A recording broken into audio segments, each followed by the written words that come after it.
आज इस वीडियो में हम एक ऐसी मिस्ट्री के बारे में बात करने वाले हैं जिसके बारे में शायद आपने पहले तो सुना होगा लेकिन इस एंगल से कभी नहीं सुना होगा। एक ऐसी मिस्ट्री जो 1912 में भी हुई थी और उसके ठीक 111 साल बाद 2023 में फिर से हुई। एक ऐसी मिस्ट्री जो सेम जगह हुई, सेम समुद्र में हुई और उन्हीं सेम इंसानों के साथ हुई। So hello everyone, I am Anjali and you are watching Seeking Fact, जहां आज इस वीडियो में हम बात करने वाले हैं टाइटैनिक और टाइटन की कि वो कैसे एक ही गेम के दो चैप्टर थे जिसमें एक पहलू आज तक हमें बताया गया और दूसरे पहलू पे कभी प्रकाश ही नहीं डला। लेकिन आज इस वीडियो में हम उस मिस्ट्री को जानेंगे और जानेंगे कि कैसे ये दोनों इतने ज्यादा इंटर रिलेटेड है और कैसे इन दोनों ट्रेजेडी के बाद वर्ल्ड ऑर्डर चेंज हुआ।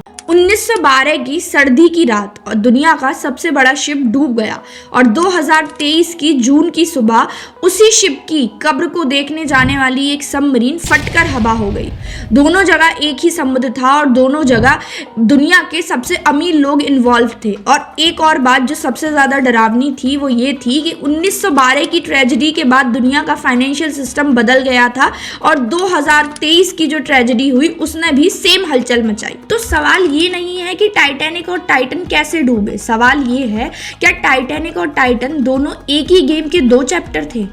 एक घटना जो 1912 में हुई थी और उसके ठीक 111 साल बाद एक वैसी ही घटना दोबारा 2023 में हुई। क्या ये सिर्फ एक कोइंसिडेंस है या फिर इसके पीछे एक रियल मिस्ट्री छुपी है जो शायद आज तक हमको नहीं पता चली। टाइटैनिक कोई एक शिप नहीं था, वो उस टाइम पे दुनिया का एक फ्लोटिंग पैलेस था जो एक सपना था, एक ताकत था और पावर शो था। टाइटैनिक में दुनिया के सबसे अमीर आदमी ट्रैवल करने वाले थे और जिसमें 3 ऐसे नाम भी थे जो यूएस गवर्नमेंट को बहुत ज्यादा इन्फ्लुएंस करते थे। जिसमें पहला नाम था जॉन जैकब एस्टर जो दुनिया के सबसे अमीर आदमी थे। दूसरा नाम था बेंजामिन गुगेनहाइम जो इंडस्ट्रियल एम्पायर के मालिक थे और तीसरा नाम था इजिडोर स्ट्रॉस जो मैसी के ओनर थे और पॉलिटिकल इन्फ्लुएंस के किंग थे। ये तीनों वो लोग थे जो एक आइडिया के सबसे ज्यादा अगेंस्ट थे, वो था सेंट्रल बैंक का फेडरल रिजर्व का आइडिया जिसे यूएस गवर्नमेंट भी सपोर्ट करती थी और उसके अलावा एक और आदमी सपोर्ट करता था जिसका नाम था जेपी मॉर्गन।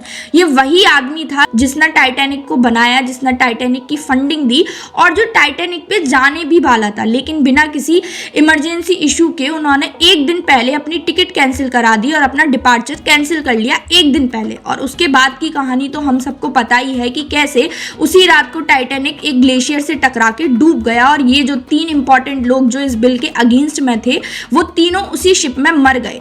तो ये क्या सिर्फ एक कोइंसिडेंस था या फिर ये एक प्लानिंग थी? क्योंकि अगले ही साल 1913 में फेडरल रिजर्व का जो बिल था वो पास हुआ क्योंकि उसके जो 3 सबसे मेन अपोजिशन थे उन्हें टाइटैनिक में प्लानिंग के तहत डुबा दिया गया। तो ये सिर्फ एक कोइंसिडेंस था या शायद नहीं, क्योंकि यहाँ कहानी खत्म नहीं होती है। इसके आगे जो मेन कहानी शुरू हुई वो ये हुई कि इसके बाद हमने देखा कि हमारा फाइनेंशियल सिस्टम जो था वो पूरी तरीके से चेंज हो गया था क्योंकि 111 साल बाद पुनः ये कहानी दोहराई जाती है।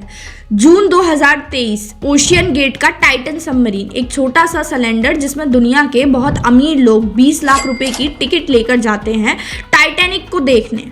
तो इसमें पैसेंजर कौन थे? इसमें पैसेंजर कोई आम आदमी नहीं थे, इसमें पैसेंजर दुनिया के बहुत अमीर लोग थे जिसमें से कुछ लोग थे जैसे कि शहजादा दाऊद जो पाकिस्तान की अल्ट्रा वेल्दी दाऊद फैमिली के वारिस थे, सुलेमान दाऊद जो नेक्स्ट जनरेशन बिलियनर थे, हामिश हार्डिंग जो स्पेस और डीप सी इन्वेस्टर थे, स्टॉकटन रश जो अंडर वाटर टेक इनोवेशन के बादशाह थे और पॉल हेनरी जो टाइटैनिक के सबसे बड़े एक्सपर्ट थे। ऐसा कि आप सब लोग देख सकते हैं कि ये कोई आम टूरिस्ट नहीं थे, ये वो लोग थे जिनका एक फैसला क्रिप्टो को ऊपर नीचे कर सकता था और टेक फंडिंग में काफी ज्यादा इंपैक्ट क्रिएट कर सकता था। लेकिन होता क्या है, टाइटन समुद्र में जाता है और 1 सेकंड के अंदर उसमें इंप्लोजन हो जाता है।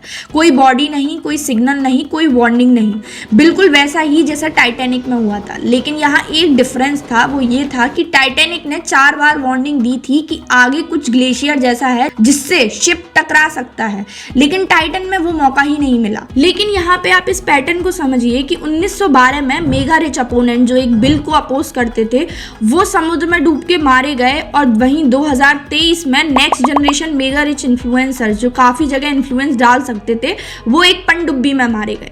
तो कहानी यहाँ से और ज़्यादा इंटरेस्टिंग होती है क्योंकि टाइटन सबमरीन का जो इम्प्लोजन था वो सिर्फ एक्सीडेंट नहीं था। उसके तुरंत बाद दुनिया में कुछ ऐसे डिसीजन लिए गए जो शायद बहुत सालों लगाते हैं लेने में, लेकिन उसके बाद सिर्फ 1-2 हफ्ते में उन डिसीजंस को लिया गया। कहानी अब पानी के नीचे नहीं, पावर के नीचे चली जाती है क्योंकि दुनिया का फाइनेंशियल सिस्टम सिर्फ गवर्नमेंट नहीं चलाती है, वहाँ billionaires, think tank, private banks और टेक जाइंट्स का बहुत इंपॉर्टेंट रोल होता है। टाइटन का पैसेंजर प्रोफाइल देखें तो उसमें पहला नाम आता है दाऊद फैमिली का, जो पाकिस्तान से बिलोंग करती थी, जो energy, chemical, agriculture, telecom, Pakistan के इकोनॉमिक स्ट्रक्चर का बैकबोन थी।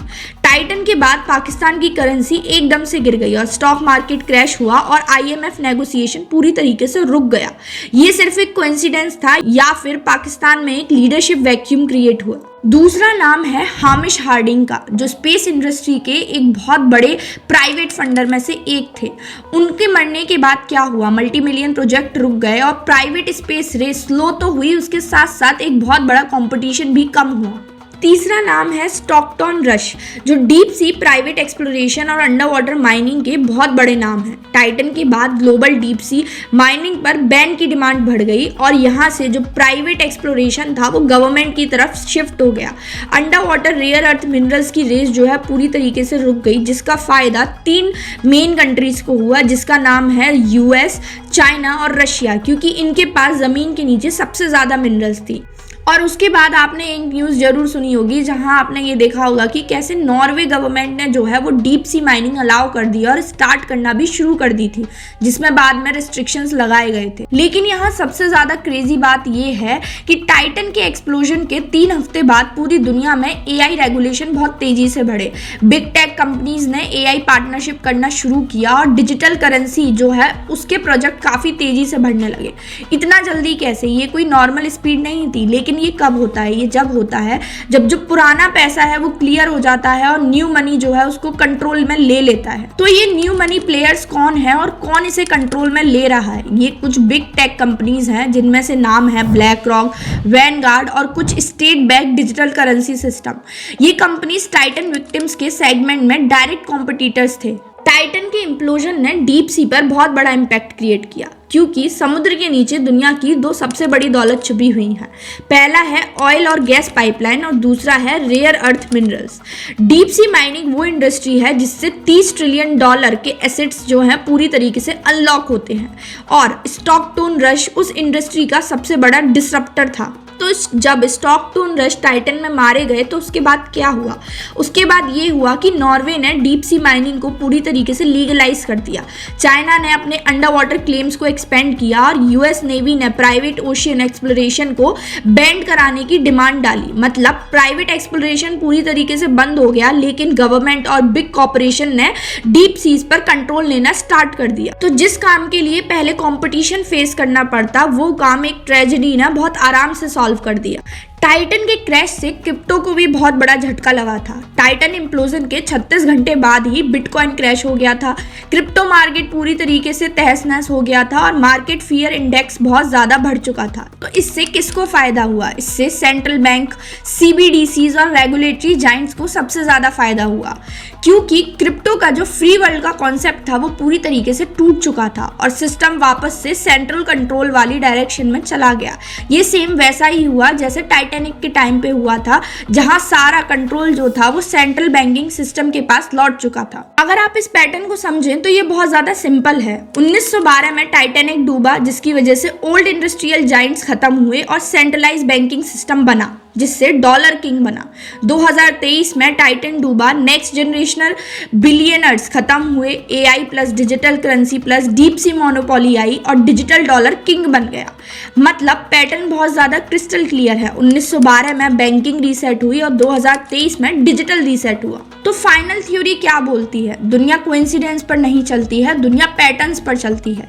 और पैटर्न एक बात बोल रहे हैं कि जब पावर बदलती है तो कुछ डूबता ज़रूर है। 1912 में जब टाइटैनिक डूबा तो वर्ल्ड फाइनेंस का 1.0 शुरू हुआ और जब 2023 में टाइटन डूबा तो वर्ल्ड फाइनेंस 2.0 लॉन्च हो गया।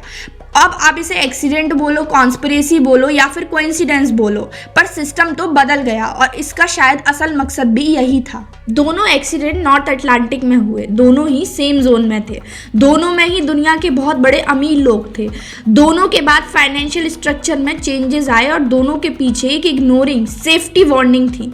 दोनों ट्रेजेडीज के मास्टरमाइंड्स उन दोनों शिप्स में और सबमरीन में थे ही नहीं। और इसमें सबसे ज़्यादा शॉकिंग बात यह है कि दोनों ही वेसल्स का नाम टाइटैनिक और टाइटन था।